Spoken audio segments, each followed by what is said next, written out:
So should you buy an AK-47? Fuck yeah, that's it, videos over. Ha ha ha, no, but they are a blast, so let's talk about why you should, or maybe shouldn't, buy one of these beauties. To truly understand the AK-47, we have to go back to the mid-20th century. Designed by Mikhail Kalashnikov in the Soviet Union, the AK-47 was born out of a need for a reliable and robust firearm that could withstand the harsh conditions of war. It was designed with three major principles in mind: simplicity, durability, and firepower.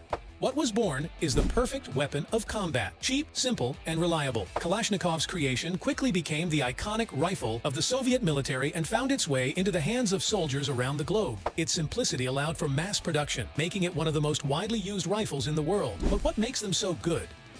The AK-47's legendary reliability is rooted in its simple design and loose tolerances. It can endure mud, sand, and extreme temperatures, earning it a reputation as a rifle that functions when you need it most. The reliability paired with a hard-hitting .762 round makes this thing the perfect tool of combat.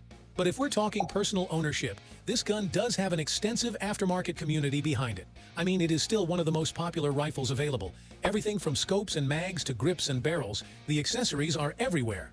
But despite its strengths, the AK-47's accuracy has been a point of contention. The loose tolerances that contribute to its reliability can affect precision, particularly at longer ranges. It's essential to consider your intended use when deciding if the AK is right for you. This rifle also weighs in at almost 11 pounds unloaded. While there are lighter rifles, there are heavier rifles too. It all comes down to personal preference, and in my opinion, this one feels just right. Moving on to practicality, this rifle does excel in certain applications. Its rugged design makes it a go-to choice for military and law enforcement worldwide. But let's be real here. Are you going to be down in the trenches or running through the jungle with this gun fighting for your life? Probably not. But if you are looking for something fun for a range day, this could be your gun. It is a blast to shoot this thing, but after a few mags, you can definitely start to feel it in your shoulder. Something else to think about is your intended use. You aren't really going to use this gun for home defense, being that it's such a high caliber, and you don't really want to be shooting through things while in your house. Paired with the weight and length of the rifle itself, this gun just doesn't make for a good home defender. That means you're basically buying a range toy, and for what you're paying, about $800 to $1,000. There are lots of other rifles out there with much better options than the AK. With that being said, how does this thing compare to a modern rifle?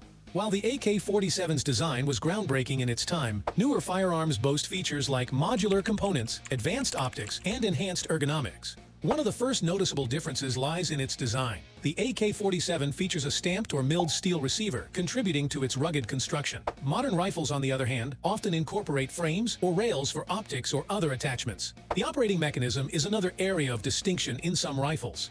The AK-47 utilizes a gas piston system, where gas is generated during firing cycle the action.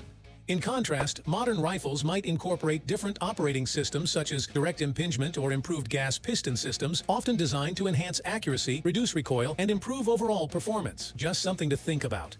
Another significant evolution seen in modern rifles is the focus on ergonomics. While the AK-47 is praised for its reliability, its ergonomic design has been criticized. Modern rifles often feature adjustable stocks, modular handguards, and improved grips, allowing users to customize the firearm to their preferences. This adaptability contributes to enhanced comfort and control, though they are more delicate. The caliber and ammunition used is another point of comparison. The AK-47 typically fires .762 by 30mm cartridges, known for their stopping power, which there's nothing wrong with, but modern rifles offer a range of calibers, including smaller and faster cartridges, providing users with options suited to specific needs, whether it's for long-range accuracy or reduced recoil. Modularity is another key feature in modern rifles. Many contemporary firearms are designed with modular components, allowing users to easily swap out parts and customize their rifles. This level of modularity is not as prevalent in the AK, but hey, this thing's a battle rifle, not a competition shooter. Again, not trying to shit on the AK-47, just offering some comparison to other available rifles. And that's not to say there aren't many modern versions of the AK on the market right now. It all comes down to preference. So, at the end of the day, should you buy this thing? I'd say sleep on it. maybe shoot your buddies a few times, or go try one out at the range. While the AK-47 remains an iconic and reliable firearm, modern rifles have benefited from decades of technological advancements. In my personal opinion, this is a fun gun, but it's not one that I take to the range with me every weekend. This thing is more of a once-in-a-while type deal, or when I'm out with my buddies. But hey, that's just me. The choice is completely yours, but I try to think of it as, do I need this gun, or do I want this gun? I hope this video helps you make an informed decision, as well as give some insight into this firearm. If you enjoyed, subscribe for more and let me know your thoughts in the comments. Until next time, stay safe, you gun nuts.